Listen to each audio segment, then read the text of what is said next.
The thing about Chelsea is life is never boring. Hey chaps, welcome back to properchels.tv, your one-stop Chelsea news channel. Just a quick video today as I want to dive into a match preview for the Bournemouth versus Chelsea game. Not the most exciting of fixtures, it's not like Real Madrid away or something, but it's a good away day for the fans who can get to Bournemouth. It's a nice seaside town, good place to visit. Nice day trip from London if that's where you're from. But Bournemouth are a solid team. They're a mid-table team, maybe top 10 to top 6, give or take. They're doing very well to maintain their status as a Premier League team because they don't have the budget of the likes of Chelsea and City and Arsenal and Liverpool, etc. But they've had a solid start to the year. They're 1 point above us in the middle of the table. They had a 1-1 draw with, who was it? It was a 1-1 draw with Newcastle. That was at home. So pretty solid. 1-1 away to Forest, and then they had a 3-2 win away to Everton, who are one of my picks to go down at the end of the season to end their long-standing tenure as a Premier League club. But they've circled the drain a few too many times in a row, so I think this time their luck's just going to run out. But yeah, so that's a win. It's an away win. It's a win against a team that you might expect them to beat, given Everton are just not very good at the second. So yeah, so they've let in 1 goal in 2 matches and 2 goals in the other match. So they're not exactly shipping goals, but they haven't kept a clean sheet all season. That's not much better than Chelsea, of course. But against Wolves, we did score 6. And we are looking to rekindle that form after a very disappointing match at home to Crystal Palace just before the international break. Now, my team selection. So this one's going to be quite interesting because we've got one particular injury which throws a spanner in the works, or 2 injuries in the one position, and that position is right back. So I'll come to who I've picked for that because I've got a bit of a left field choice on the right, if you can follow that. Okay, so Sanchez in goals, not my pick, but I have to pick him because no matter what I say, Sanchez is going to get used. It is what it is, and I think you all know my opinion on how good or how bad Sanchez is. And yeah, he's there until he loses the position because he just has a brain fart, and lo and behold, he passes to their centre forward when it's just him and the penalty box and the goalkeeper, and lo and behold, we lose. So yeah. Sanchez in goals. Cucurella at left back in playing a 4-3-3 formation. Now, Cucurella, I think, is nailed on. He'll be the guy that inverts because obviously he showed us at the end of last season how good he was at doing that. Colwell and Fofana in the centre of defence again. Both probably by far our best central defenders. Haven't had the best start to the season, but the partnership, they've been getting better. The partnership has been growing as the season goes on. So I'm definitely sticking with them, and I think Enzo will stick with them because I just think that the more they play together, the better understanding they'll get, and then the less goals will leak. Now on the right, this is where we've got Gusto and James out. Like, James is we love him, but he's this is his last season at Chelsea. Let's be honest, we can't keep him. We just can't. He's on 250 grand a week and he plays 10 matches a season. Right? We've just got to, like we love, players, and you've just got to let them go. We can't afford to just keep playing him or keep him on the books, because we could have two, maybe three players for the money we're paying him, and as they say, the best ability is availability, and he's just never available. Not his fault, I understand. His body is just letting him down. But do you remember Essien? If you're old enough to remember Michael Essien, the Buffalo, he was one of our best midfielders. He was a force of nature until he got injured. His was a knee injury. And he recovered from the knee injury eventually, but he was never the same player again, ever. Right? He was competent. He wasn't great. People say James is the best right back in the world when he's fit. When was the last time that was? When was the last time he marauded down the right wing and fired in crosses to the striker, right, to change a game while defending brilliantly, back and forth, up and down? I suspect with his injuries he can't do that.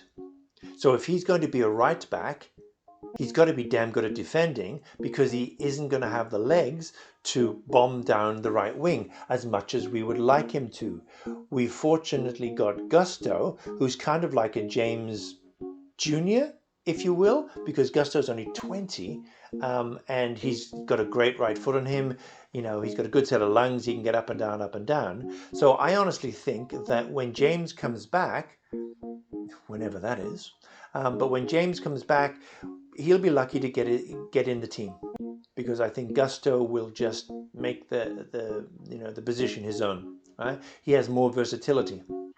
And if we're going to have Cucurella on the left, he's not good at bombing forward. I know he helped Spain win the Euros by bombing forward, right? But that's an exception rather than the rule. So if we are inverting, right, one of our left back or right back, right? If we're inverting, it's going to be Cucurella. So if we're inverting Cucurella, then a lot of the attacks will happen on the right. So the right back has got to bomb forward and connect with Cole and with Madueke. Yeah, and if we have Reece James, if he tries to bomb forward, he's just going to injure himself again, which means that Gusto will be the first choice right back, and suddenly we've got a 250 grand captain who isn't playing every game. Right, just like Chilwell on 200 odd grand a week, and isn't even in the squad, let alone the first 11. Right, I suspect we've just got to move on. Right, so midfield, Fernandes and Caicedo, I think they kind of picked themselves at this stage. I would love to have Lavia, but I don't think Lavia is ready to start yet. But I would absolutely bring him on to shore up the game if we need a sort of deep lying six, because if all three were fit, right, and raring to go, I would probably drop Fernandes and have Caicedo and Lavia. I know that's a bit of a hot take, but I think on the form at the beginning of the season, at least, it's a very small sample size, but the form at the beginning of the season was that Lavia was our best midfielder, better than Caicedo, better than Fernandes. But like Reece James, Lavia is a sick note player, and every time he seems to get a run of games, under his belt, he gets injured. So yeah, when he's good, but again, we haven't seen him hardly at all since we bought him for 50 odd million pounds. Up front, I've got Palmer as the floating 10. Floating between like an attacking 8 or a 10, just joining the midfield and the attack together, being the glue between the two parts of our game. Neto on the left, Madueke on the right, and Jackson in the middle. I think most of the team now, in Enzo's eyes, is picking itself. So and I do think if we can play our best team, quote unquote, right? Because it's subjective, and as fans we have different opinions in these things. But if we can pick our best team week in, week out, they will get better and better and better, and the understanding will become telepathic. you know. And moving forward, we've got a great sense of attack, but in a deep lying block like we had against Crystal Palace, which Bournemouth will play, even though they're the home game, expect Chelsea to have 60% of the possession or so during the game, but Bournemouth will hit us on the counter attack. Right? They've got a decent attack, obviously not world class, but a really, like nothing to, to sneeze at. And the attack and the midfield really work well. In fact, the whole team works like a well-oiled machine, with the whole maybe becoming greater than the sum of their parts. So yeah, so that's kind of my pick for this this match. I'm guessing that it's going to be a 2-2 draw. I don't think our team is up to speed enough. I suspect we're not very good usually, not very good after an international break anyway, but after this international break where Chelsea were in the papers for all the wrong reasons. Now I know that shouldn't have any effect whatsoever because that's in the boardroom level and we play on the training pitch and on the Saturday, right? But I suspect, there's no smoke without fire. And the team will be a little bit of collateral damage. I do not expect us to lose, but I would expect it to be, like I said, a 2-2 draw with Chelsea having the lion's share of possession, and probably Chelsea should win, and Jackson fluffing his lines to maybe, not get us the winning goal when maybe the winning goal is there to be got.